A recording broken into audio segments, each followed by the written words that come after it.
Hello, good morning, good afternoon, good evening sa inyong lahat. Especially those at the other side of the world. There is no time and space between us. There is only this present moment and we are one. On diary entry number 1073, it was April 4, 1937.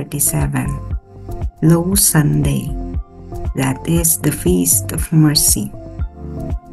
In the morning, after Holy Communion, my soul was immersed in the Godhead.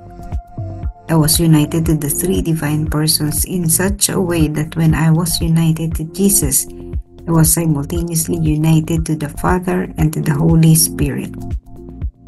My soul was flooded with joy beyond understanding, and the Lord gave me to experience the whole ocean and abyss of His fathomless mercy. Oh, if only souls would want to understand how much God loves them. All comparisons, even if they were the most tender and the most vehement, are but a mere shadow when set against the reality. When I was united to the Lord, I came to know how many souls are glorifying God's mercy. Ika-4 ng Abril 1937, Low Sunday. Iyon na yung pista ng awa.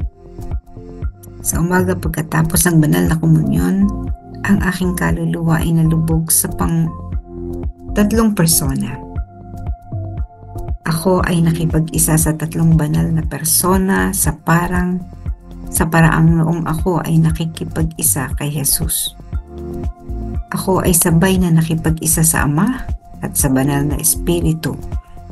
Ang aking kaluluwa ay binaha ng kagalakan na hindi nauunawaan at ibinigay sa akin ng Panginoon na maranasan ang buong karagatan at kalaliman ng kanyang hindi maarok na awa.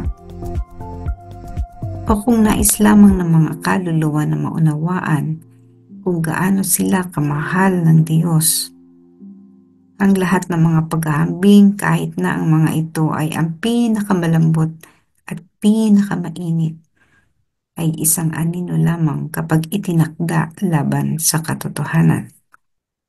This is the Feast of the Divine Mercy. So, nag-culminate na ang Kwaresma noong Easter Sunday.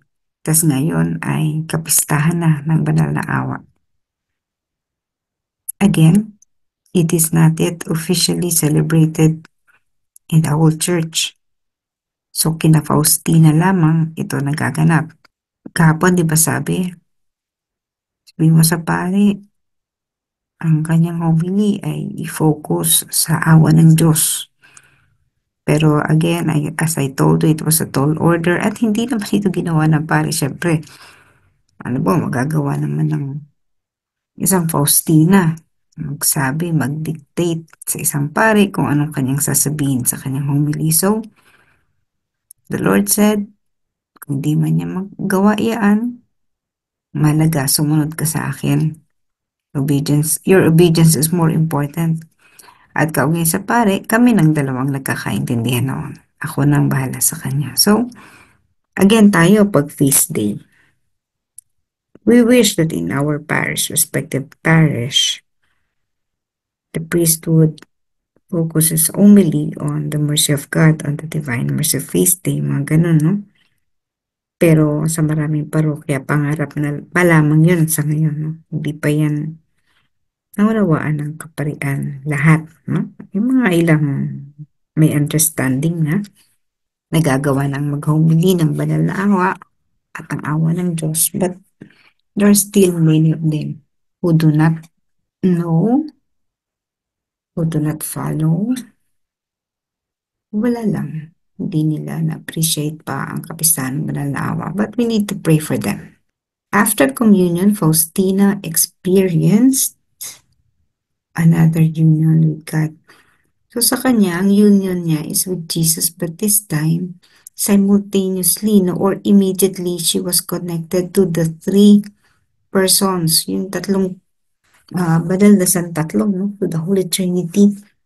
So she was united with Jesus, and kasabay nito, naging united din siya sa banal na Espiritu Santo at sa Diyos Ama. So essentially, the Trinity. Paano yun nagaganap? Paano yun nangyayari? Anong karanasan ni Faustina? We do not know. She herself said that she will never be able to explain it, to express it. No? Yung gaano man daw katindi yung comparison, gaano man kaganda yung mga salitang gamitin natin sa pagmamahal at pag-ibig, hindi nito maikukumpara ito. No? Beyond comparison. The gospel for today is about love. The discussion or the sermon and the mount or sa plain, sa patag. Kasi dalawa yun, di ba? Yung isang version, Sermon in the Mount, no? Kay Matthew. Kay Saint Luke, Sermon in the Plain. So it depends, no? Sa sumulat. But basically the same. Now, what does Jesus say about love? Ang unang sinabi ni Jesus, it is the continuation again of the Beatitudes, no? Love your enemies. How do we love our enemies? Ang hirap nun, di ba? For an ordinary person to love your enemy. Naku, napakahirap. Last Wednesday, yung Eat Bulaga was in our barangay, yung sugod bahay, no? Dito yun. Halos yung buong barangay namin, parang holiday kasi nasa kalsada lahat. Yung isang pinuntahan nila na bahay, kinuwento niya na meron siyang kagalit, kapitbahay. She had already 75,000. Binigyan na siya ng 75,000. And Vic Soto said, makipagkasundo ka dun sa kapitbahay mo, gagawin kong 100,000. Imagine, at for an additional amount of 25,000, makipagkasundo ka lang. No? It was a condition that was very difficult for the person. Alam niyo ba na hindi niya tinanggap yung 25,000 na additional cash prize? For the reason na sabi niya, uutangin lang daw. Nung kagalit niya yung pera na yun, kung makikipagkasundo siya. So, I am not judging that person and I am not, I don't have any intention of humiliating that person. Kaya lang, syempre, no, parang siguro yung galit niya, no, ganun katindi na hindi niya kayang patawarin talaga at this very moment, no, kahit pagbigyan siya ng gaano kalaking pera o kayamanan, hindi pa niya kayang magpatawad. So, classic example of our love which always fails whenever we talk about our enemies. No? Maraming ganyan. Hanggang mamamatay na nga lang, hindi pa nakakapagpatawad. No? The other day, during the quarterly assembly, one of the participants asked the speaker, sabi niya, ano daw mangyayari doon sa tatlong magkakamag-anak hindi nakapagpatawaran noong namatay. Namatay yung isa, hindi nakapagpatawad. Namatay yung ikalawa, hindi nakapagpatawad. Namatay yung ikatlo, hindi pa rin napatawad. So, silang tatlo magkakaaway. Namatay na sila lahat ng walang kapatawaran. Ano daw mangyayari doon? Hindi natin alam. No? Kasi baka at the moment of their death, ginawa naman nila, no? Nakita nila yung kaaway nila, nakipag-usap yung kaluluwa nila at humingi ng tawad. Pero hindi natin nakita. We do not know. No? Kasi ganun. May mga pangyayari kasi na yung kaluluwa naglalakbay doon sa taong gusto niyang makita at makausap at humihingi siya ng personal na tawad. Kaya lang, humihingi siya ng tawad pero kaluluwa siya. So, hindi natin alam. But let us not be like those persons na doon na susukdulan tsaka palang magpapatawad. Let us at the quickest time, pinakamabilis na panahon, oras, matuto tayong magpatawad. Hayaan natin ang Panginoon ang gumawa na ng paraan para dun sa taong yun. Huwag ka na mag-demand ng justice because the Lord will give the proper justice. Kung di natin makamtan sa lupa ang hustisya, there is divine justice. No, baka nga ikaw ang nabigyan ng hustisya noong taong nakasakit sa iyo. Bakit nga po, no? We had many mistakes in the past, no? Yun pala yung kasalanan mo nung nakaraan. Nagbabayad ka sa kasalanan mo ngayon sa pamamagitan ng ibang tao. So if you were able to hurt another person, matinding sakit ang naidulot mo sa isang tao, now it is your time to be hurt by another person. So baka yung kumakaaway sa iyo ay nagpo-fulfill lamang, no?